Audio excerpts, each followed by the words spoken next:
Shavua Tov les amis, Shavua Tov Mazal Tov. Des bonnes nouvelles, Bezant Hashem. Beaucoup d'Atzlacha, de Baracha pour tout le monde dans tous les domaines. De Refoua Shlema pour Rav Besançon, Israël Yitzhak Ben Fortuné. Pour tous les malades qui ont Refoua Shlema. Et pour, on m'a demandé Noémie, Bat Edwidge. Irène Bat Rachel, David Ben Mesoda Cohen, Aaron Ben Shabbat,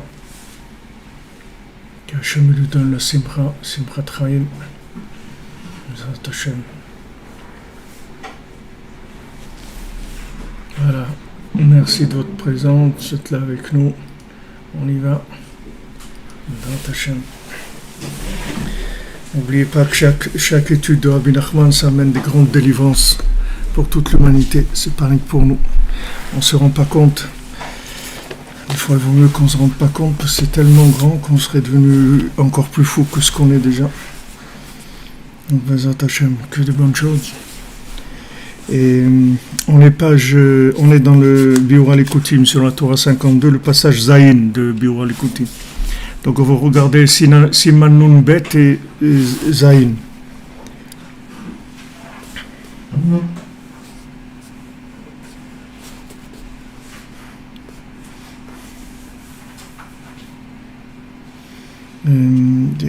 Israël, Shavim Nechsarim Metziut, on a fait ça. Shekenegdo Batzmo Idbar, Nechshavim Gam Hem, les Nechsarim Mechiuv Metziut, Vedo Ki En Bechol Tilari Belimudim Dakim.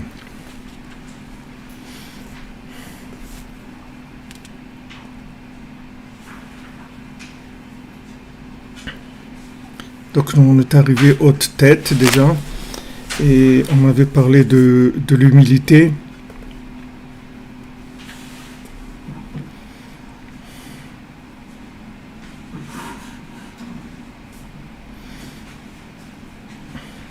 On avait parlé de l'humilité, que l'humilité, c'est grâce à l'humilité qu'on arrive au bitoul.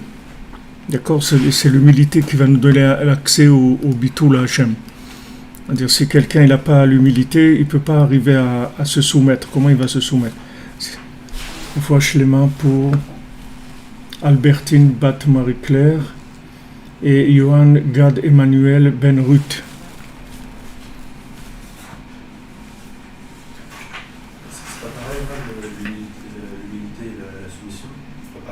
Non, c'est pas la même chose. C'est pas la même chose. La différence entre l'humilité et la soumission, c'est que l'humilité, si tu veux, c'est la sensation de Hachem vers toi. C'est-à-dire comment toi tu vis la chose. C'est-à-dire c'est un sentiment personnel. La soumission, c'est l'inclusion dans autre chose que toi. Tu comprends? L'humilité, c'est que l'ego, il y a pas d'ego. Tu te sens pas exister par c'est comme si tu prends quelque chose qui existe par rapport à autre chose, tu vois. C'est-à-dire son existence, elle est par rapport à autre chose. Supposons par exemple que quand tu manges, alors tu vis par rapport à ce que tu as mangé. Tu n'as pas une sensation d'exister toi-même dans ce monde. Tu n'as pas une sensation que tu peux vivre tout à fait normalement. C'est-à-dire travailler, faire tout ce que tu as à faire. Mais tu n'as pas la sensation que c'est toi qui fais ces choses-là. Tu n'as pas une sensation d'ego. L'ego, si tu veux, c'est quand tu ressens que c'est toi qui fais ces choses-là. Que tu réussis, que tu fais, que tu dois faire ça pour avoir tel résultat. Tu es la cause, si tu veux, des choses qui se passent dans ta vie. Quand tu arrives à l'humilité, c'est-à-dire que tu n'es plus la cause de quoi que ce soit. C'est Hachem qui est la cause de ta vie. Alors ça c'est le sentiment si tu veux, de l'individu, de la personnalité, etc. On parle de anava, d'humilité. Mais le bitoul, c'est la soumission à Hachem. Tu peux être humble et ne pas te soumettre. Pas parce que tu n'as pas d'ego, parce que tu n'as pas trouvé la vérité. Tu es soumis, tu peux être soumis à des croyances qui sont fausses, sans avoir de l'ego. Mais tu peux être soumis à des choses qui sont... La soumission, c'est autre chose. C'est un rapport de bas en haut, si tu veux. L'ego, c'est de haut en bas. C'est-à-dire comment tu vis les choses, toi. Alors il dit ici, Bidvera Anava, Shaliada Ikar Bitoul. Alors là, Anava, que grâce à elle, on va arriver au Bitoul, parce que si on n'a pas l'humilité, c'est même pas la peine de commencer, comment on va se soumettre? On peut pas, si soi-même on n'a pas la sensation d'humilité. Im en lekol asher zulato bazeh be'atzmo tfisa ve'avana, kasher be'arnu bazeh b'mkom acher. Alors comme maintenant, il y a pas une compréhension de l'humilité, si tu veux, dans l'homme, que chez Hachem, c'est-à-dire que c'est que Hachem qui comprend vraiment ce que c'est l'humilité. C'est que Hachem qui sait qu'est-ce que c'est Haïn, c'est-à-dire le principe de Haïn par rapport à l'homme. Parce que autant que l'homme il soit humble, il est quand même dans un corps, il fait des choses, etc. Il y a toujours un côté d'existence. Alors il dit que même si l'essence même de l'humilité c'est Hachem, puisque Hachem on l'appelle Anav, c'est-à-dire Hachem il est humble, c'est-à-dire que lui il peut concevoir qu'est-ce que c'est la non-existence, si tu veux, le Haïn. Hachem il conçoit ça. נראה מבואר שעבור זה כל התקווה להתחייב על כל פנים בהנכלל ונתחייב בעצמו, ובדבר האמונה להאמין על כל פנים שאין בנו מצדנו שום ממש ומציאות אמיתית כלל. Alors il dit au moins, il te donne un raccourci, c'est-à-dire il te donne pas un raccourci mais disons une façon de parer à l'handicap de l'ego, à l'handicap de la gava. Rabbeinu dit qu'un orgueilleux c'est un handicapé, c'est un handicap l'orgueil. L'orgueil c'est un handicap, c'est-à-dire la personne qui est orgueilleuse elle est handicapée. Alors il te donne un palliatif, c'est-à-dire comment tu vas arranger ça.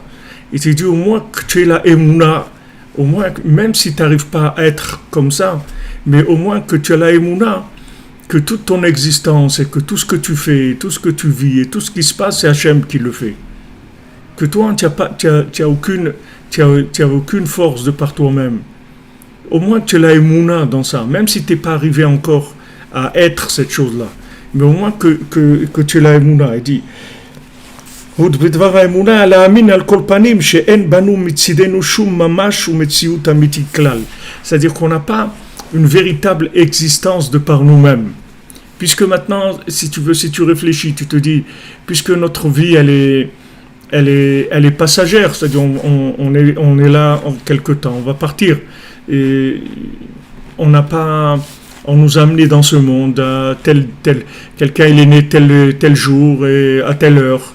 Il a atterri dans ce monde, dans telle famille, pourquoi c'est comme ça. Il ne sait pas pourquoi. Est-ce qu'il aurait pu choisir ça? Il aurait voulu naître sud-américain ou nord-africain ou brésilien, ou je ne sais pas, n'importe quoi. Il ne peut pas.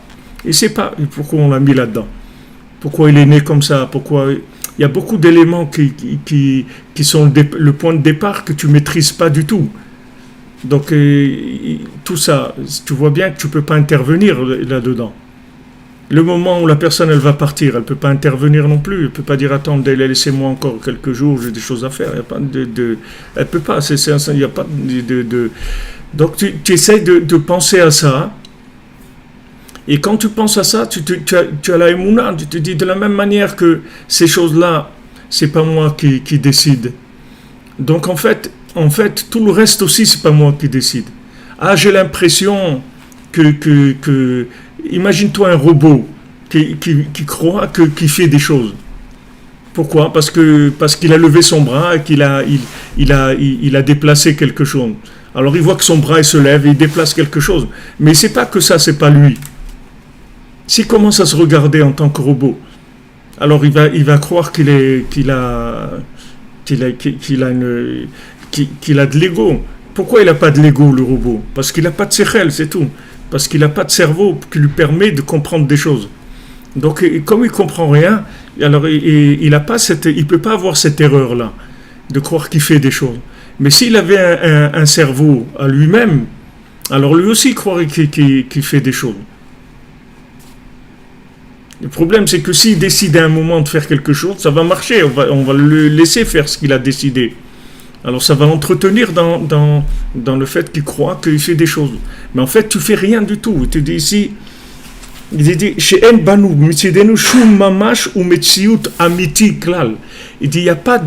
on n'a pas de mamashut, c'est-à-dire d'existence réelle et de metsiout, c'est-à-dire on n'existe pas vraiment. On n'existe pas vraiment. Comme je vous dis, c'est une vraie existence. C'est quelqu'un, il reste là tout le temps, où il fait ce qu'il veut. Tu vois bien que ça ne marche pas comme ça. Il n'y a personne qui fait ce qu'il veut. Tant que maintenant ses actes ne gênent pas le plan global, alors il fait des trucs.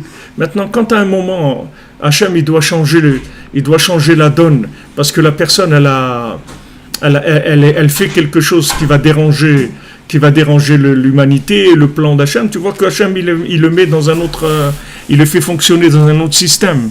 Donc, c'est à la personne elle-même de comprendre que le maasé, elle fait rien du tout.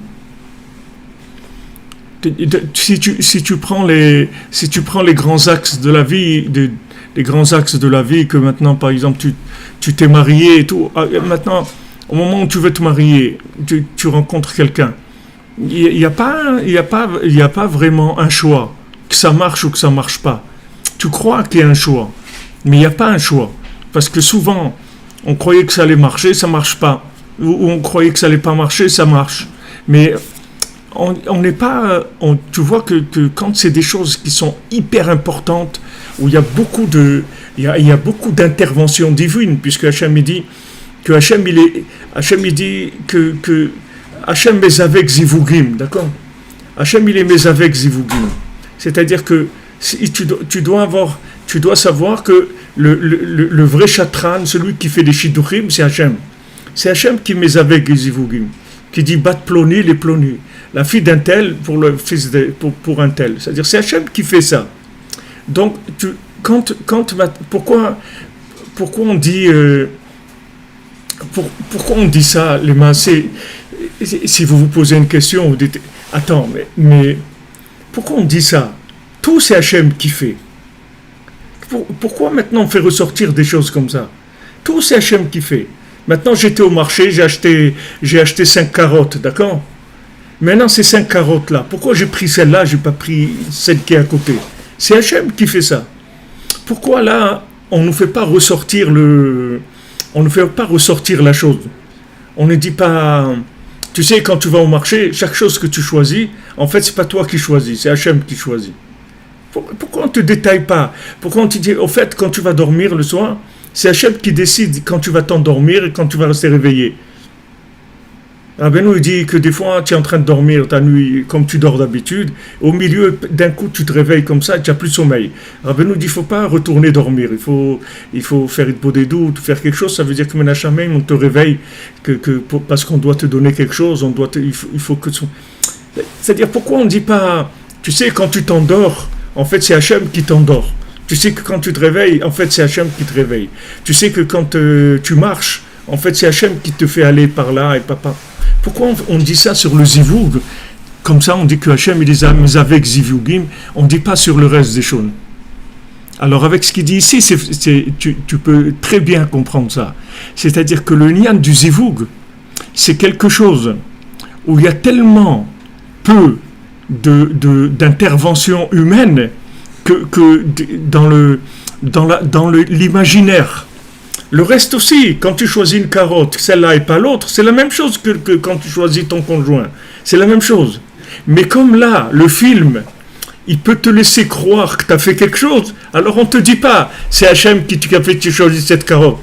Mais comme dans le mariage, tu as un intervenant, c'est-à-dire ton intervenant dimionesque, c'est-à-dire ton intervenant, ton intervention imaginaire, elle est toute petite. Alors là, on te le dit, tu vois, parce que c'est vraiment... quelqu'un il croit que c'est ça et en fin de compte ça marche pas, ou quelqu'un il croit pas que c'est ça et en fin de compte il se marie, comme je vous ai raconté celui qui est venu à Ouman une fois. C'était un voyage mixte, il y avait une femme, elle lui prenait la tête tout le voyage et tout. Alors l'année d'après, quand il est retourné, avant de s'inscrire, il a dit, est-ce que cette dame là elle vient ou elle vient pas, parce que si elle vient, je vais pas à Ouman. Je vais pas. Alors la personne dit, mais tu es fou, tu vas pas venir à Ouman parce que va dans l'autre côté du bus, tu lui parles pas, c'est tout. Il l'a convaincu, il est venu. Et en fin de compte, en retour de ce voyage-là, ils se sont mariés. Lui, il s'est marié avec cette femme-là. Donc, tu vois bien que s'il était prêt à ne pas aller à Ouman pour pas voir regarde le degré qu'il avait dans l'imaginaire, regardez où il est par rapport à son zivug. Il est complètement l'opposé, puisqu'il est capable d'annuler un voyage pour pas rencontrer cette personne pour 3 jours, 4 jours, c'est tout. Non, il veut même pas l'entendre. Et c'est celle-là, sa femme. Donc tu vois que dans le dimion, il est très loin dans ces choses-là. C'est pour ça qu'on te précise sur ça. Hachem, il est avec Zivogim, parce que c'est là où l'intervention humaine, elle a le moins de logique. Mais dans des choses où tu crois que tu fais quelque chose, bon, tu vas au marché, tu choisis, tu vois des carottes, et celle-là, elle est mieux que celle-là, elle est plus grande, ou elle est plus truc, tu prends celle-là et tout, bon, tu as fait quelque chose. Mais là aussi, tu n'as rien fait. Seulement, dans l'imaginaire, tu crois plus que tu fais des choses. Donc, on te laisse. On ne te dit pas. Tu peux faire le travail personnellement. Alors, il te dit, voilà, tu dois avoir la émouna, que tu n'as pas de metsiout réel, tu n'as pas une existence réelle. C'est-à-dire si tu veux, tu es comme un robot d'Hachem. C'est-à-dire tu n'existes pas vraiment. Tu n'existes pas vraiment. puisque maintenant le but de ton existence, c'est de te réinclure dans l'infini. Donc tu vois que le but, c'est pas du tout de l'existence d'ego. Le but, c'est de te réinclure dans l'infini. Donc maintenant, tu n'as pas une existence réelle. Tu crois, tu fais des choses, tu as appelé, tu as ça, voilà. Voilà, cette dame de Lyon, Bézat Hachem, elle trouve une école pour sa fille, elle est Émilie, je crois, elle s'appelle, Bézat Hachem, parce qu'elle a un problème pour scolariser sa fille. Alors, maintenant, quelqu'un, il a un truc, il va appeler, il a un rendez-vous, ouais, j'ai trouvé un boulot, j'ai truc, ouais, il est bien ce boulot, on a bien bossé aujourd'hui, j'ai fait ça. Mais tout ça, c'est de l'imagination. Parce que, Béhémet, quand tu vas éplucher tout ça, tu vas voir qu'il n'y a rien. Tu vas enlever ça, et ça, et ça, et ça, tu vas trouver que Hachem, c'est lui qui a tout fait. Alors, qu'est-ce que tu as fait, toi? Qu'est-ce que tu fais là, alors? Si c'est Hachem qui fait tout. Ce que tu fais là, c'est ta capacité d'inclure cet imaginaire dans Hachem. C'est-à-dire, le fait que tu peux imaginer que tu fais quelque chose, ça, tu l'inclus dans l'infini. Tu te dis non. Même si maintenant, je fais ça, j'agis comme ça, je fais ça, c'est pas moi qui fais. Le rendez-vous, c'est Hachem qui me l'a fait. C'est Hachem qui a fait que ça a marché. C'est Hachem qui a fait que ça n'a pas marché. D'ailleurs, ici à Yerushalayim, quand quelqu'un il est fiancé et tout, après ça casse, alors ils viennent, ils disent, voilà, j'étais fiancé, on a cassé et tout, les gens lui disent Mazal Tov, comme s'il s'est fiancé. La même chose. Parce que Mazal Tov, que Hachem, c'était pas ça. Et c'est bien pour toi et pour elle, parce que si vous étiez mariés et que c'est pas ça, vous aurez souffert. Donc ils lui disent Mazal Tov. C'est la même chose, c'est la même chose. Il est arrivé à s'orienter vers ce qu'il lui fallait et s'éloigner de ce qu'il lui fallait pas. Donc, quand tu as la émouna, qu'en fait tu fais rien, c'est-à-dire quand tu crois que tu fais, c'est complètement imaginaire. C'est comme le robot, il dit je vais bouger ma main maintenant. Et au moment où il dit ça, le gars qui drive le robot, il lui fait lever la main. Alors il dit donc j'ai bougé ma main, j'ai fait ça, mais il fait rien. Il n'existe même pas, ce robot. Il n'existe pas. Alors en quoi nous on n'est pas un robot? Pourquoi on n'est pas un robot? Si maintenant c'est Hachem qui fait tout, il te dit si tu n'as pas une véritable existence, il te dit tu n'as pas une véritable metsiout et tu n'as pas un mamash, c'est-à-dire il n'y a pas de mamachout, comme on dit en France, je ne sais pas comment on dit mamachout. Shimon, tu as quelque chose, mamachout? Hein? Palpable? Non, pas réalité, ça c'est plus amitié. De contenu. Hein? Contenu. Non, mamachout, c'est pas contenu. Mamachout, c'est un. Il y a. Mamachout, peut-être si à Mlle Freeman, elle va nous aider. Mamachout, c'est pas. La mamachout, c'est-à-dire quand on palpe, alors on trouve c'est-à-dire c'est une façon de voir. C'est l'impression que la chose elle est réelle. C'est une impression comme ça. Donc maintenant, puisque les mains, on est des robots d'Hachem. On n'a pas une existence réelle. Qu'est-ce que notre existence réelle? C'est le libre arbitre de croire que on est dirigé par Hachem, ou de croire qu'on fait des choses de par nous-mêmes. Voilà le seul point d'intérêt, le seul pôle d'intérêt de notre vie, c'est celui-là, c'est tout. Tout le reste après, c'est rien. C'est-à-dire, c'est pas que tu veuilles pas. Tu vois tous les dirigeants du monde qui ont fait des trucs, et ils ont fait des guerres, ils ont fait des alliances avec d'autres pays, ils ont fait ce que tu veux. Ils ont rien fait du tout. Le dirigeant d'un pays, c'est le gars qui a le moins le choix sur Terre. C'est vraiment celui qui a le moins. C'est pour ça que chez nous, que la seule forme de direction du pays, de pouvoir, c'est la souveraineté d'un roi. C'est-à-dire que chez nous, il n'y a pas de république, il n'y a pas de truc, il n'y a que la royauté, et la royauté d'Hachem. C'est Hachem qui nomme un roi. Un homme, il peut pas être, un roi, il ne peut pas être nommé par un homme. C'est Hachem qui nomme le roi. Donc tu vois vraiment que c'est le complet, c'est-à-dire c'est le nul total. C'est un roi, il n'y a que Hachem qui le choisit. Donc alors tu es tranquille. Tu es tranquille que ce gars-là, il fait rien. Rien. Vraiment rien. C'est-à-dire que c'est vraiment la diffusion d'Hachem en live réel, tu vois. C'est-à-dire qu'il n'y a pas de...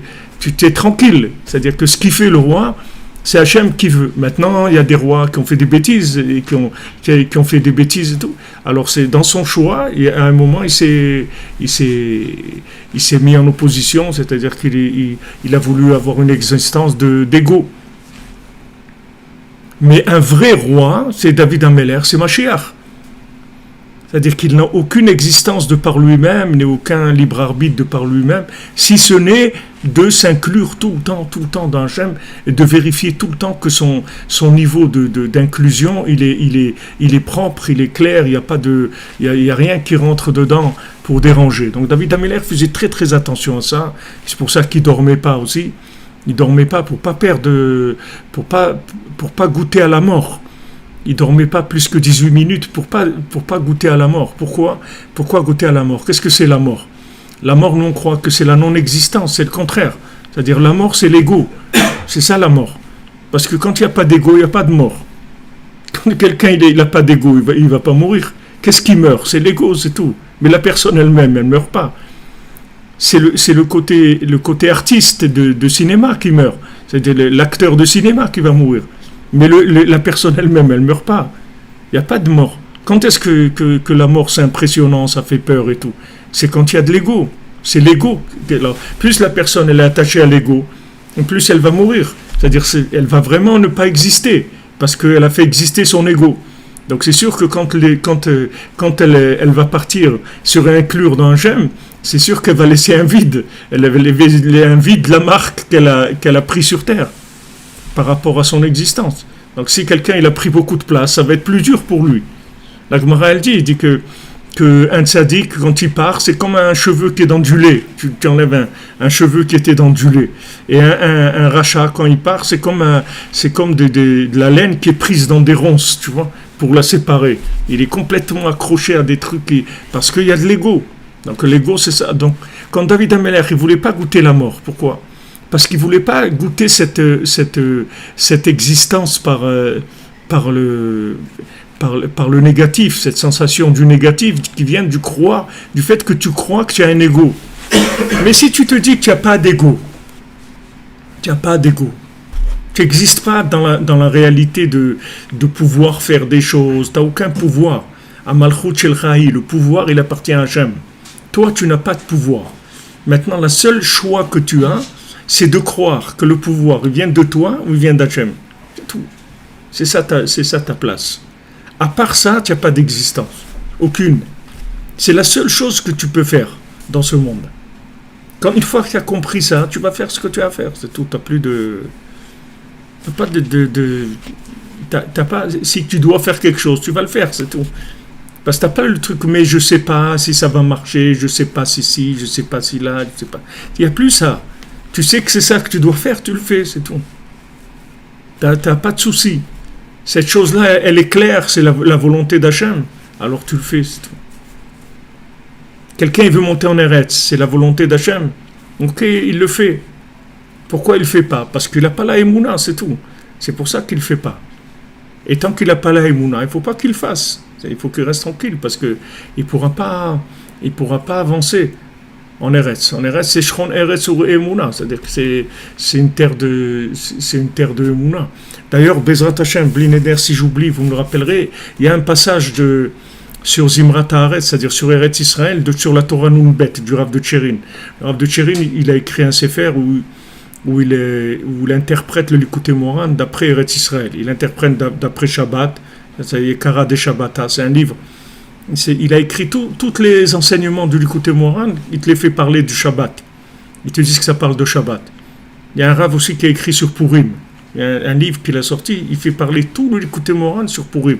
Chaque Torah, il te montre qu'elle parle de Purim. Tout le Likutei Moharan.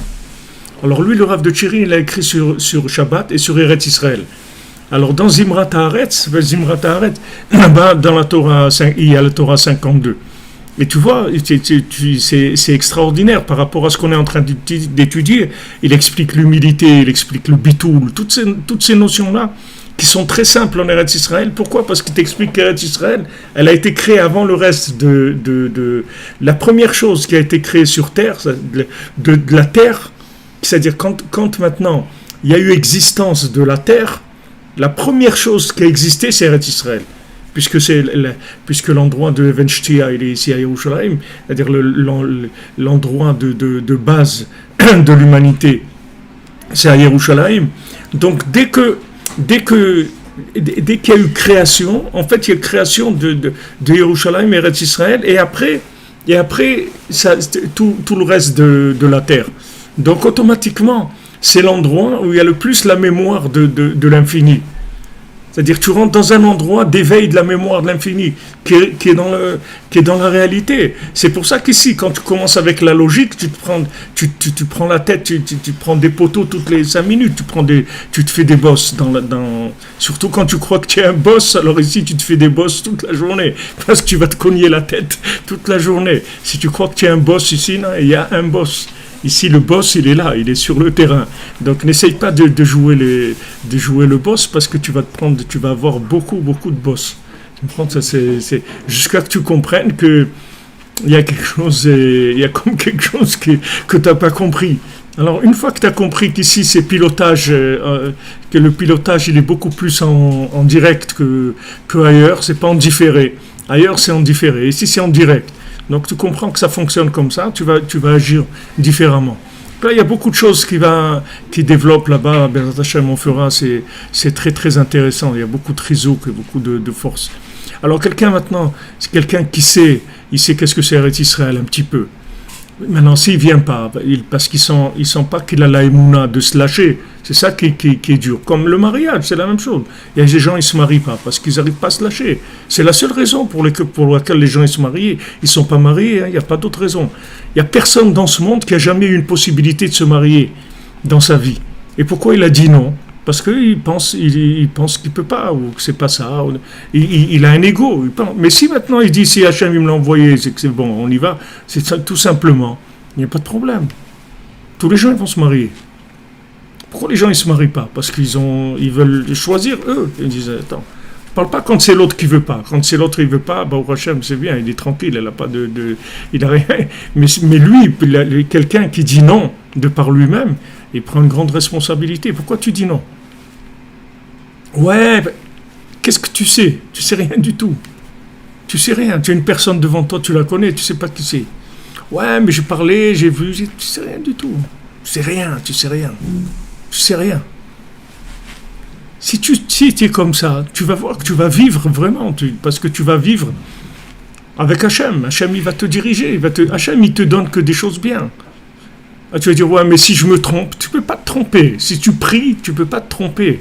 Si tous les jours, quand la journée elle commence, tu dis, je remets ma journée entre les mains d'Hachem, que tout ce qui se passe dans ma journée, ça soit selon ta volonté, Hachem, ça y est, tu as terminé ta journée. Après, tu pars en pilotage automatique, tu n'as rien à faire. C'est la seule chose que tu dois faire, c'est tout. Du moment où tu as fait ça, tu ne peux pas te tromper. Tu vas voir que tu ne vas pas te tromper. Et même quand dans la réalité, dans la réalité virtuelle et youtubienne ou facebookienne, tu vas croire que tu t'es trompé, tu verras que tu t'es pas trompé. Avec le temps, tu verras que tu t'es pas trompé du tout. Du moment où tu te remets entre les mains d'Hachem, tu te trompes pas. Quand est-ce que tu te trompes? C'est quand tu prends tes c'est-à-dire soi-disant tes responsabilités, et tu veux être le décisionnaire, toi qui décides, etc. Mais je veux dire, de monter en érable, de se marier, de faire des choses comme ça, c'est les choses les plus simples à faire dans la vie, pour les gens qui sont connectés. Et les gens qui ne sont pas connectés, c'est le plus dur à faire. De monter en érable, c'est ce qu'il y a de plus simple. C'est la chose la plus simple, la plus facile, c'est aller vers la facilité de monter en Israël. Mais maintenant la vie en Israël, elle n'est pas facile. Ça c'est autre chose. Ce qui n'est pas facile, c'est l'adaptation du scénario avec le film, avec le jeu. C'est ça qui est difficile. C'est ça qui accroche un peu, qui est dur. C'est de coller le scénario avec la réalité. C'est ça qui est dur. Mais Eretz Israël, c'est le plus facile parce que c'est là où tu es le plus pris en main. Tu es le plus pris en main. C'est-à-dire que c'est là où vraiment tu as le côté la prise en charge totale, c'est en Eretz Israël. Il n'y a pas plus prise en charge qu'en Eretz Israël. Mais pourquoi c'est dur? Parce que c'est ça qui est dur. C'est dur de se lâcher. C'est ça qui est dur. C'est pas Eretz Israël qui est dur. C'est de se lâcher qui est dur.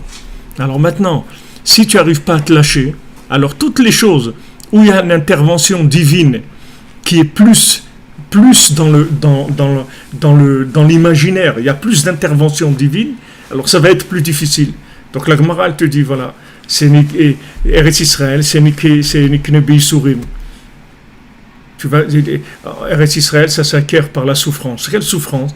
La souffrance de l'adaptation de l'imaginaire avec la réalité. C'est ça qui est dur en Eretz Israël. Parce que maintenant, imagine-toi que tu as toujours eu l'habitude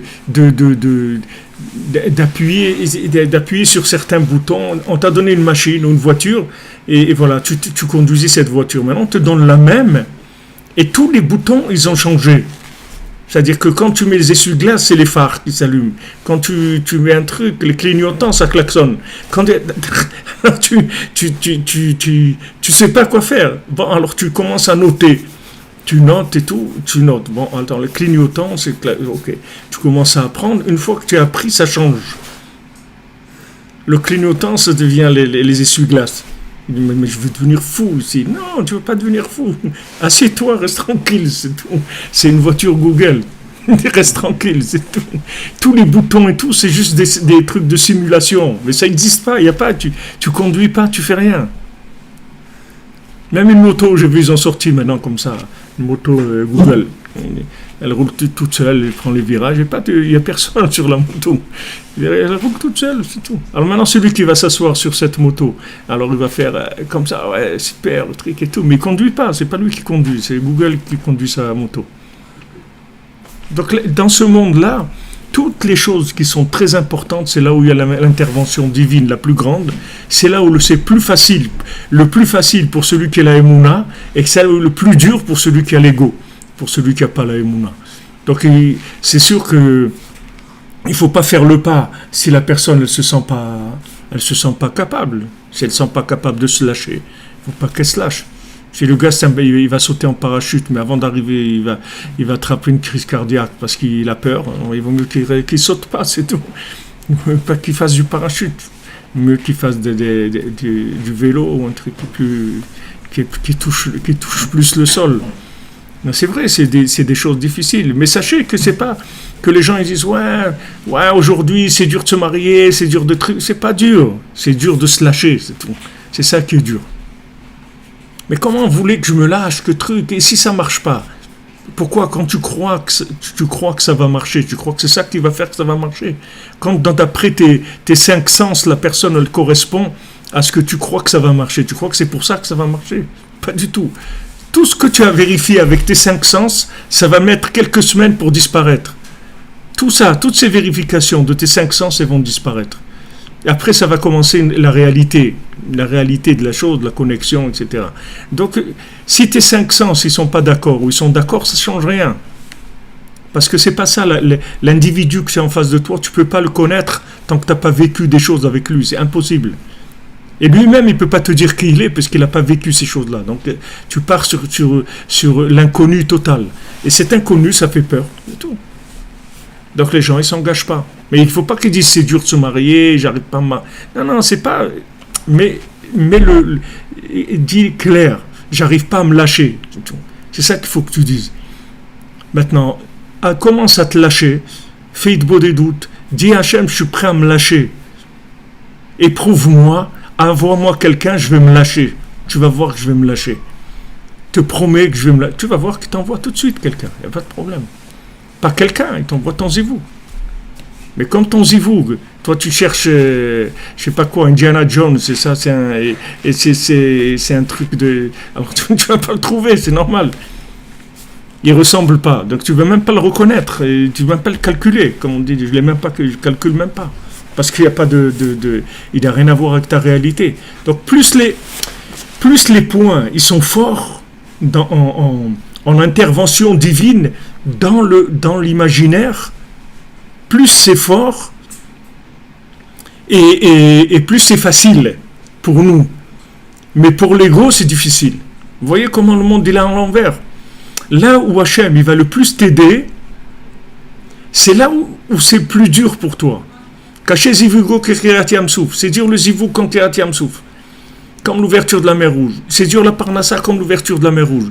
Parce que c'est des domaines où la seule véritable solution, c'est de se lâcher complètement. De prier, de se lâcher complètement. Et d'aller, comme on dit, à la bonne aventure. C'est tout, on y va, c'est tout. Alors quelqu'un dit, bon, ok, alors si je vous écoute, alors maintenant, le premier venu ou la première venue, je vais me marier, etc. Et si ça ne marche pas? Et alors si ça ne marche pas? Combien de temps tu vas rester là? Tu vas vivre 60 000 ans, 6 000 ans, 600 ans. Tu vas vivre quelques années, c'est tout. Alors que ça marche pas. De toute façon, si tu as prié, ça marche. C'est sûr que ça marche. Ah, maintenant, ça t'écorche ton ego. Bon, tant pis. Il vaut mieux vivre un ego écorché que de vivre un ego qui reste entier. L'otov adam liot levado. Un homme seul, il est l'otov. Alors qu'est-ce que tu préfères ça? Tu préfères d'être l'otov tout seul parce que tu as peur de te lâcher. Mais il vaut mieux que tu es marié. Tu t'appelles pas l'otov. Tu t'appelles tov déjà. Et si tu es écorché, ben tant pis. Après, on va te soigner, c'est pas grave. De toute façon, tout ce truc-là écorché, tout, tu vas le laisser là. C'est pas ça que tu vas emmener avec toi. Et au contraire, plus tu fais écorcher, le mieux tu vas être. Donc, tu n'as rien à perdre. Vraiment rien à perdre. Rien à perdre du tout. Rien. C'est imaginaire. Tu crois que tu perds quelque chose. Tu perds rien. Tu perds rien. Quelqu'un, il n'a rien à perdre. Maman, j'ai rien à perdre. C'est que à gagner, c'est tout. En Eretz Israël, le mariage, toutes ces choses qui sont primordiales, qui sont des points de base, tu n'as rien à perdre. Tu ne peux pas perdre. Tu ne peux rien perdre, tu ne peux que gagner. Tu n'as rien à perdre. Et si c'est dur pour ton ego, c'est encore mieux, parce que tu vas être encore plus gagnant. Plus tu as utilisé de l'ego, c'est-à-dire tu as mis l'ego de côté, et plus tu es gagnant. Alors c'est extraordinaire. Alors voilà, il te dit, au moins, si maintenant tu n'es pas arrivé à enlever l'ego, au moins que tu es la émouna, que ce n'est pas toi qui fais, au moins ça. Que tu aies cette émouna, que ce n'est pas toi qui fais les choses.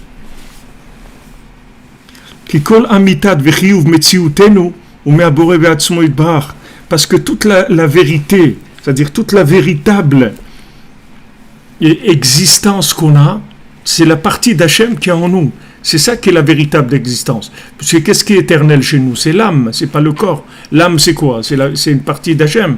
Donc c'est ça, c'est notre existence absolue, véritable, c'est notre âme.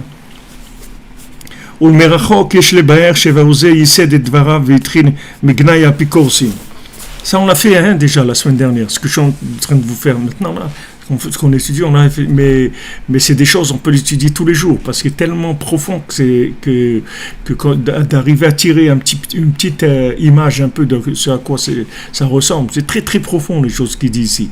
Et c'est un homme, Avraham Ben Nachman, qui n'était pas un amateur il étale pas. Il étale pas, comme il a dit avant, il dit c'est des choses qui sont tellement fines que j'ai pas la force de continuer à t'expliquer, à m'étendre.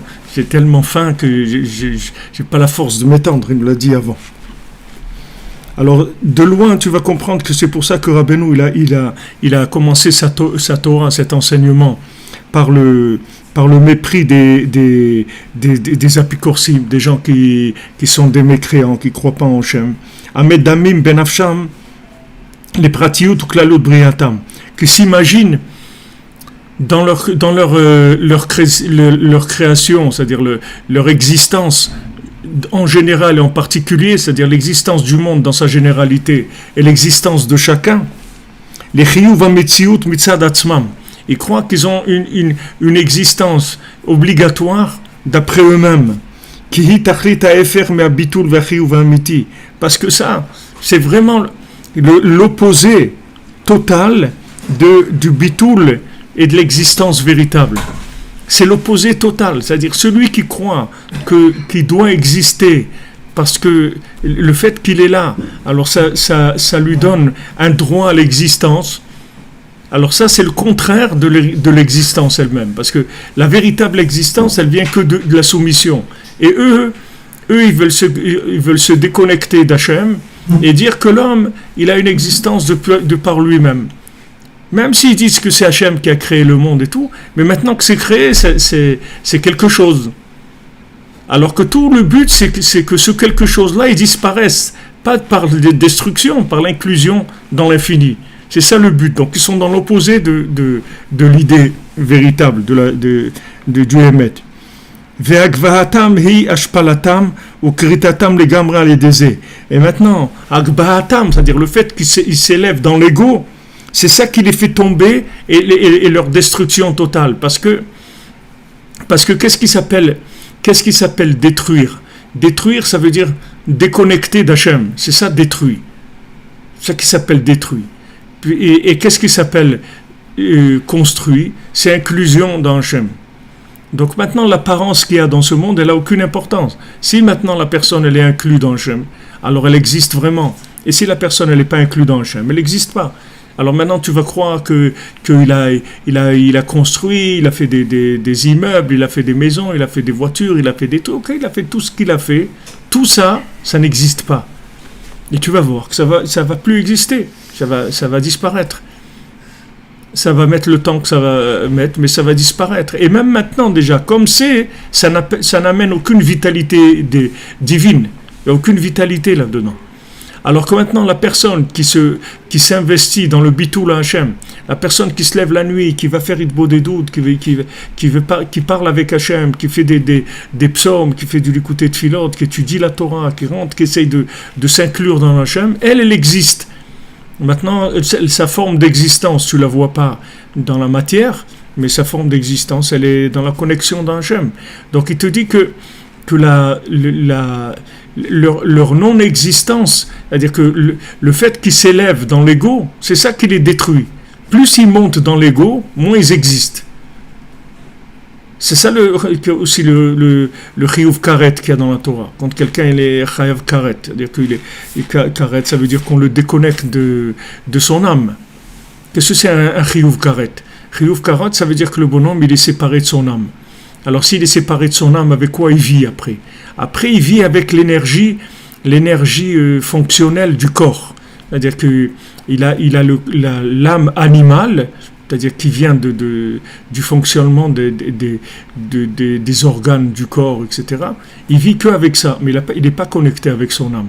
Donc quelqu'un que Chas v'Shalom, il a cette punition-là, c'est-à-dire qu'il est arrivé à des degrés de destruction, où il s'est déconnecté de son âme, alors c'est un mort-vivant, il n'existe pas, Bichlal. Il n'a pas d'existence, on ne peut même pas parler de bitoul, de rien, il n'y a rien, parce qu'il s'est déconnecté. C'est que déconnecté, comme tu prends une voiture où il n'y a plus de conducteur, il n'y a plus rien, et elle roule, c'est tout. Elle roule le temps de l'essence qu'il y a dedans. Après ça y est, elle va s'arrêter ou rentrer dans un truc, c'est fini. Karet, ça veut dire il est déconnecté de son âme. Il vit avec l'âme fonctionnelle du corps, qui n'est pas l'âme connectable à Hachem. Comme chez BFR, השפלת האדם והכרתו ואמונתו באפשריות ושלילת חיובו היא לבד הגברתו להתהוות בחיוב אמיתי. Et il dit le contraire maintenant, dans le positif. השפלת האדם, c'est-à-dire que le fait que l'homme il s'abaisse ou qu'on l'abaisse, des fois tu n'es pas en arabe pour dire si ça va bien, on dit il abaisse, c'est-à-dire est-ce que ça va? Si on t'abaisse, ça veut dire que ça va. Mais si on t'élève, ça veut dire que ça ne va pas du tout. Alors on dit la baisse, ça va, on t'abaisse. Si on t'abaisse, sois content, ça veut dire que tu existes. Plus on va t'abaisser, plus tu vas être heureux. Si on ne t'abaisse pas, alors sache que tu as un problème. Moins on va t'abaisser, moins tu vas exister. Plus on va t'abaisser, plus tu vas exister. Donc quand on t'abaisse, ne sois pas un idiot, ne fais pas la tête, sois content, danse. Parce qu'on t'inclut on est en train de t'éplucher, de t'enlever ce qui t'empêche de rentrer dans l'infini. Donc sois heureux, souris. Pourquoi tu ne souris pas? Pourquoi tu n'es pas content? Ouais, je ne suis pas content parce qu'elle m'a traité de ça, elle m'a insulté, mais c'est extraordinaire. Qu'est-ce qu'il y a de mieux que ça dans le monde? Que tu as des gens qui vont t'aider à t'inclure dans l'infini. Qu'est-ce qu'il y a de plus beau au monde que ça? Qu'est-ce qu'il y a de plus merveilleux? Qu'est-ce que tu veux exister quand tout le monde te dit tu es beau, tu es fort, tu es très... Tous ces gens qui te disent ça, ils te montent. Ils te montent vers la destruction. Ils te montent vers l'inexistence. Puisque plus tu vas être je, moins tu vas exister. Plus tu vas être zéro, plus tu vas exister. Ah, mais c'est dur quand même. C'est sûr que c'est dur. C'est sûr que c'est dur. C'est dur de lâcher l'ego. Mais si tu comprends que tu penses un petit peu à ce qui se passe, que ton inexistence d'ego, c'est elle qui t'inclut dans l'existence infinie. Alors tu es content. Tu es content. C'est merveilleux. Tu te rends compte que Hachem, il envoie des gens qui s'occupent de toi pour te faire honte, pour te mépriser, mais c'est extraordinaire. Ils n'ont rien à faire, ces gens-là. Ils pourraient vivre, non? Qui passent leur temps à t'insulter, à te faire des trucs, à te faire souffrir, en te disant... Mais regarde, Hachem, il mobilise des gens pour te permettre de grandir. C'est parce que tu es quelqu'un d'important. C'est pour ça que Hachem, il te fait ça.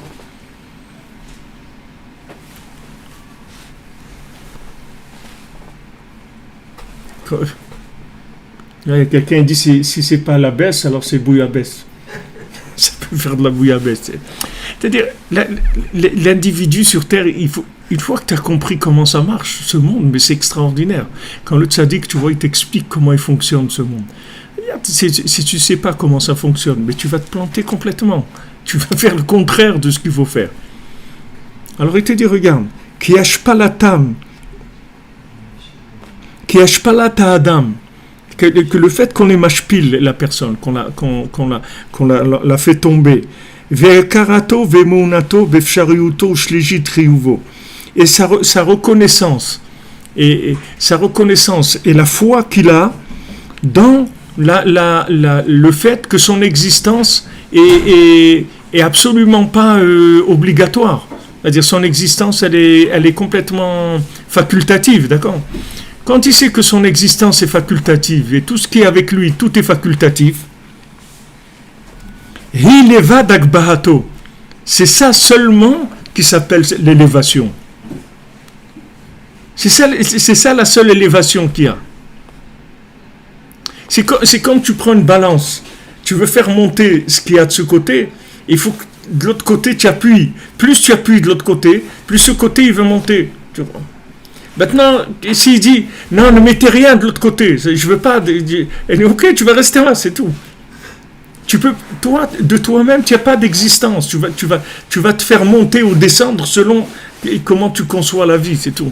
Alors il te dit que la seule façon de t'élever, c'est ça. La seule façon de t'élever, c'est de déconsidérer l'ego en permanence. De dire voilà, moi je fais rien.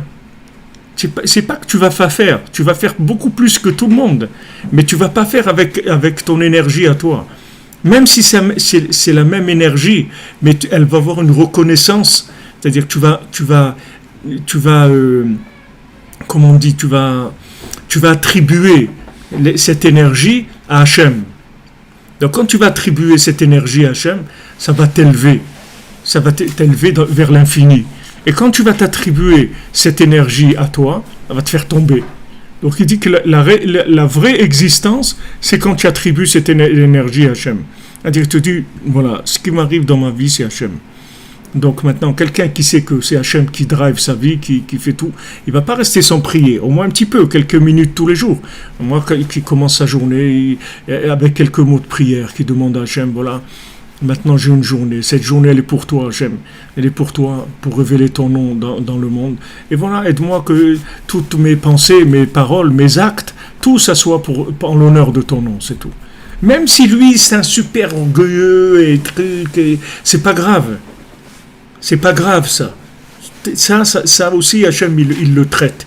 Mais du fait que maintenant, avec ta bouche, tu dis ça, comme Rabbeinu dit que Aïmouna, elle est telouya bapé chez la dame. La Aïmouna, elle dépend de la bouche, c'est-à-dire ce que tu dis avec ta bouche. C'est de ça qu'on tient compte. C'est-à-dire quand tu dis des choses, tu dis à Hachem, voilà, je remets ma journée entre tes mains, je m'attache pour toute la journée à tous les tzadikim. Je remets ma journée entre tes mains et je m'attache à tous les tzadikim pour que tous y m'aident dans ma journée. Une fois que tu as fait ça, tu as fait la journée, ça y est. Ta journée, c'était ça. C'est-à-dire, du moment où tu l'as branché, après, ça y est, c'est bon. Après, tu vas tranquillement, c'est tout. Comme Rabbeinu te dit, tu as fait de beau des doutes, toute la journée soit Bessimcha, ça y est. Ce qu'il y avait à faire pour que ta journée soit branchée sur Hachem, tu l'as faite. Donc, tu as connecté, si tu veux, ta journée à l'infini. Donc, après, tu vis, c'est tout. Que ça soit dans le monde imaginaire, que ça soit gagner ou perdre, ça n'a aucune importance. Puisque tu n'es plus dans le monde imaginaire. Le monde imaginaire, c'est-à-dire le mal qu'il y a dans l'imaginaire, c'est pour les gens qui ne connectent pas, c'est-à-dire qui existent dans l'ego. Mais celui qui a prié, la prière, c'est l'humilité. Il n'y a pas une plus grande humilité que la prière. La prière, c'est que tu reconnais que tu as besoin d'Hachem, c'est tout. Et donc tu le pries, tu lui demandes tout ce que tu as besoin. Et après, tu es tranquille, tu vis, c'est tout. Tu vis sans souci, j'aurais dû, j'aurais pas dû, tout ça, ça n'existe pas. Ouais, si j'avais fait, ou si j'avais... Si tu dis si j'avais fait, ça veut dire que tu crois que c'est toi qui fais. Toi, tu fais rien. Toi, tu choisis que c'est Hachem qui dirige ta vie, c'est tout. C'est ça que tu choisis. Même si c'est la même vie que tu aurais eue si tu n'avais pas fait ça. Ça n'a rien à voir. Un, ça va être pour te faire monter, l'autre, ça va te faire descendre. La même chose. La même réussite, elle peut donner à la personne un échec, ou elle peut donner une véritable réussite, c'est-à-dire une inclusion dans Hachem, c'est-à-dire être un élément qui va révéler Hachem plus dans le monde. Que tu as utilisé ça pour révéler Hachem. C'est merveilleux. Alors maintenant, tu le fais en général au début de la journée, avant que la journée elle commence. Tu le fais le soir d'abord, avant que, donc, à la tombée de la nuit. Tu le fais le matin encore quand tu te lèves. Ça, c'est dans la généralité. Et après, quand tu as des actions importantes dans la journée, des choses qui sont importantes pour toi, alors tu renouvelles, tu réitères la connexion, parce que c'est quelque chose d'important. Tu veux vraiment être appuyé dans ce que tu vas faire. Alors tu dis à Hachem, voilà tout ce que je vais faire, comme on a dit pour le travail, je vais travailler pour donner la tzedaka. C'est pour ça que je vais travailler. Tu le dis avec ta bouche. Tu dis, voilà, maintenant tout ce que je vais faire dans mon travail, j'ai un seul but, c'est de donner la tzedaka, c'est tout. C'est pour ça que je vais travailler. Voilà, tu dis ces choses-là. Alors, tous les points importants, tu le dis. Une fois que tu l'as dit avec ta bouche, tu sais que tu as reconnu que c'est pas toi qui dirige ta vie, et en même temps, tu as branché tout ce que tu vas faire vers l'infini. Donc c'est ça ce qui s'appelle avoir réussi sa journée. Quand on dit Avraham Zaken Ba Beyamim, qu'Avraham Avinu, c'était un vieux c'est-à-dire il avait tous ces jours de sa vie, ils avaient été vécus, parce que tous ces jours de sa vie, ils avaient été connectés à Hachem. Et tout, c'est pour ça qu'il a vécu. Et quelqu'un qui n'a pas connecté sa vie, il n'a pas vécu, c'est tout. Même deux personnes, elles ont vécu la même chose. Ça n'a pas besoin d'être un, il va vivre un truc extraordinaire et tout, et l'autre, il va vivre un truc qui n'a aucun sens. Non, les deux, ils vivent la même chose. Deux personnes, elles vivent la même chose. Une personne, elle va vivre quelque chose qui va lui donner plus d'ego, et l'autre, elle va vivre quelque chose qui va lui donner plus d'humilité, plus d'inclusion dans Hachem, plus de révélation d'Hachem. Mais ces deux individus, tu ne verras pas la différence dans ce qu'ils font. Ils vont vivre exactement la même chose. Seulement un, il est connecté, il sait que ce qu'il vit, ça vient d'Hachem, et donc il ne se révolte pas. Et quand il a quelque chose à dire, il le dit à Hachem. Il ne se révolte pas contre toutes les épreuves qui viennent vers lui, parce qu'il sait qu'il a fait tout ce qu'il avait à faire pour se connecter à la conscience divine. Donc c'est Hachem qui intervient dans sa vie. Et l'autre qui est l'ego, il est dans les nerfs toute la journée, il s'énerve. Il n'y a rien qui est comme il veut. Rien qui est comme il veut. Ouais, je voulais ça, un truc et tout. Je voulais qu'on aille voir ta soeur, on a été voir ta mère, je voulais le truc, on a été ça. Non, il ne veut pas, il ne fait que dire non. Il ne veut pas. Comme Paro, non. Bon, ok, d'accord. Là, non. Il ne veut pas. Mais il y a un moment où tout le système il va changer. Où Hachem il vient, il chamboule tout le système pour que l'homme il reconnaisse que c'est Hachem qui fait tout. Et que ce que tu croyais qui était comme ça, eh bien, en fait, c'est pas comme ça. Ce que tu croyais que le soleil se lève et qu'il y a la lune et qu'il y a le printemps et que les sauterelles elles sont tranquilles, tu les vois pas. Eh bien, si Hachem il veut que tu les vois, tu vas les voir vraiment. C'est pas, tu ne crois pas. Voilà, en Égypte, il y a eu cette semaine des sauterelles partout, plein, des millions de sauterelles. Tu vois, Hachem, il est là, il te montre, il dit, je suis là. Comme j'étais là à ce moment-là, je suis encore. L'histoire, c'est la même, je suis toujours là. Il y a eu de changement. Qu'est-ce que tu dis? Ça veut dire qu'on doit toujours dire oui à tout ce qui se présente. Si tu as dit, si tu as prié, tu as fait de beau des doutes, ouais. Si c'est kasher, si c'est seulement la halakha, tu dois dire oui. Les seuls éléments de tri que tu as, qui sont techniques, qui sont, si tu veux, qu'Hachem il t'a donné un kit d'intervention dans ce monde, qui n'a rien à voir avec la prière et tout, c'est la halakha. C'est-à-dire Hachem il t'a dit déjà, ça oui, ça non. Donc si la halakha elle te dit ça c'est non, donc tu es déjà oui, ça c'est réglé. Maintenant, si c'est pas ça, alors tu dois dire oui. Tu le vois le Ben Meller d'ailleurs, le fils du roi qui était pris pour... Qu'est-ce que c'était son épreuve? C'est l'ego. Parce que l'ego lui donne un sentiment d'injustice. Donc maintenant on l'a envoyé, on lui dit regarde, tu vas aller là-bas et on va te donner un travail. Et le premier travail qu'on te dit, tu dis oui. Et il voit que ce travail, ça n'a rien à voir avec lui. Lui, c'est un roi, il est fin, il est sensible et tout. On lui donne un truc de garder des animaux, et en plus, le patron, il a l'air un type très cruel, très méchant et tout. On lui dit, ouais, va là-bas. De là-bas, tu vas retrouver ta royauté. Parce que l'accès, d'abord, c'est de casser l'ego. L'ego, c'est quoi? C'est la projection imaginaire de ce que ce doit être ta vie. C'est ça, l'ego. L'ego, il projette des images. D'accord? Que tu dois être comme ça, que tu dois être comme ci. Et l'inverse aussi. Dans l'autre sens aussi. C'est-à-dire, quand quelque chose n'est pas d'après ce que tu es, tu ne dois pas l'accepter. On te propose un travail, mais tu sens que ce travail-là, c'est pas ton truc. Ben, tu l'acceptes pas. Tu n'es pas obligé de l'accepter. Tu comprends? C'est pareil que dans la soumission, c'est pareil que de baisser la tête. La soumission, c'est de lever la tête quand il faut la lever. Tu comprends? C'est pareil que de la baisser.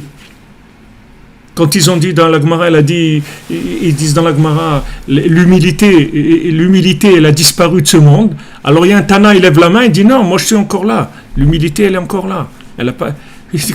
Comment il dit l'humilité? Moi je suis humble. Mais c'est ça quelqu'un qui est humble. Il est capable de le dire parce qu'il est humble. Il est capable de dire je suis humble. Parce que c'est vrai. Donc c'est dans les deux sens. Mais c'est sûr que quand tu fais de beau des doutes, n'importe quelle chose qui vient, tu dois dire oui. Tu ne peux pas dire non. Parce que du moment où c'est connecté, il faut que ça soit selon la halakha. Après tout le reste, c'est de l'imagination après. Ouais, mais ça, tout c'est de l'imagination après. Toi, le principal, c'est de faire cette connexion à Hachem de manière à ce qu'il dirige ta vie. Et après, tu rentres dans la réalité imaginaire. Parce que de toute façon, c'est imaginaire. C'est une réalité imaginaire. Des fois, ça ressemble à ça, des fois, ça ressemble à ça. Mais c'est une réalité imaginaire. Ce qui rend la réalité réelle, c'est la connexion de la réalité. Mais dans l'apparence, elle sera toujours imaginaire. Elle ne va pas être réelle. Ça n'existe pas de la réalité. La réalité réelle, c'est de l'imaginaire connecté. Parce que tout est imaginaire, tu comprends? Du moment où tu l'as connecté, ça devient réel. Tu ne le connectes pas, c'est imaginaire totalement. Et c'est dommage parce que quelqu'un il passe par des choses, il va vivre des choses. Les choses qu'il va vivre, ça peut lui servir soit de s'inclure dans l'infini, soit de se déconnecter de l'infini et s'inclure dans son ego. Alors il va réussir soi-disant, et sa réussite, c'est une réussite momentanée qui va se terminer. Alors que si maintenant cette réussite, c'est le résultat de l'inclusion dans Hachem, c'est une réussite infinie, c'est-à-dire éternelle. Éternelle, puisqu'en fait il a donné sa vie, son existence il a donné à Hachem. Donc il n'y a pas une plus grande réussite que ça. Il n'y a pas une plus grande merveille que ça. Il y a un Breslev, un Baal Tshuva Breslev, son père, il payait toujours les billets pour aller à Rosh Hashanah et tous les ans il allait à Rosh Hashanah Ouman. Et un jour même, à la fin de la vie de son père, il lui a dit de venir à Rosh Hashanah. Son père, il voulait pas. Il lui dit mais viens, je m'occuperai de toi tout le temps. En fin de compte, le père, il a été. Et quand ils sont revenus, quelques mois après, son père, il est décédé. Alors un Shabbat après-midi, le fils, il est arrivé de son père. Alors son père lui dit « Comment je peux te remercier ?» Il dit « Tout ce que je t'ai aidé pour la Ouman et que j'étais à Ouman, ici, dans le paradis, ça m'a ouvert toutes les portes. Je peux aller n'importe où. où je veux dans le paradis. Je circule dans toutes les yeshivot, chez tous les tzadikim, je fais tout ce que je veux. Et quand il parlait avec lui, à un moment, il lui a dit, écoute, maintenant, je dois te laisser parce que Rabbi Nachman, maintenant, il va faire le cours de Souda Shlishit, c'est-à-dire de Shabbat après-midi. Donc, je vais aller écouter. Alors le fils il dit, mais qu'est-ce qu'il dit Rabbi Nachman à Souda Shlishit quand tu vas, de quoi il parle, de l'écouter moi, qu'est-ce qu'il fait ici pour Emma Asiot, qu'est-ce qu'il fait à Souda Shlishit? Alors il lui a dit, à Souda Shlishit, Rabbi Nachman il raconte ce qui se passe avec ces hommes ici sur terre. C'est ça l'enseignement de Rabbi Nachman de Souda Shlishit. C'est-à-dire, tu comprends? Les gens ils croient que leur vie elle est nulle. Et ils ne savent pas que de tout le monde d'en haut, ils regardent ce que nous on est en train de faire. Et c'est de ça qu'ils parlent. Et c'était ça qui les intéresse. C'est ça le principal en haut. C'est pas ce qui se passe en haut. Ce qui se passe en haut, c'est en haut. Mais ce qui se passe ici, c'est le pôle d'intérêt principal, puisque c'est ça qui change tout. C'est nous qui allons changer tout. Chaque millimètre de choses que je fais, chaque pièce d'Azdaka, chaque fois que je ne regarde pas quelque chose par regarder, chaque fois que je fais pas la shonara, chaque fois que je fais une bodedou, chaque fois que je me lève la nuit, chaque fois que j'ai un chesed, j'étudie un mot de Torah, un mot de prière, c'est ça qui change. C'est sur ça qu'ils regardent. Tout est polarisé sur nous.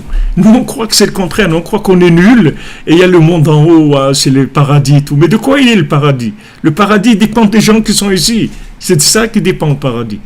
C'est pas de là-bas. Si ça dépendait de là-bas, il n'y aurait pas eu besoin de créer tout ce monde-là. Donc tout ce monde-là, c'est lui qui est décisionnaire de ce qui se passe en haut. Donc en haut, leur pôle d'intérêt principal, c'est ce qui se passe ici. Donc le moment le plus élevé de l'enseignement de la semaine, qui est Souda Shlishit, là où il y a qu'est-ce qu'il parle Rabbeinu? Il raconte, il regardez mes hommes, voilà ce qui se passe avec eux ici. Voilà celui-là, regardez, il a fait ça, regarde ça. Voilà, c'est ça, parce que c'est ça le principal. Bezrat Hashem, Sheniske, Shavua Tov les amis, que des bonnes nouvelles.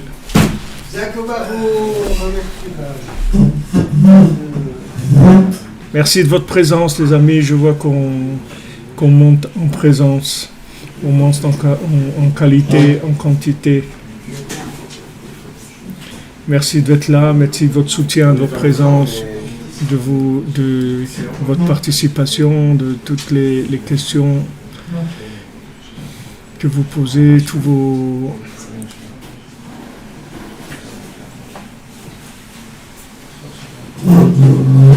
Changez tout, chanson magnifique de Michel Jonas. Je ne connais pas. C'est un juif. Hein? C'est un juif en tout cas. On va essayer d'écouter Blineder. Merci les amis. Excellente semaine, que des bonnes choses.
Te lo vi,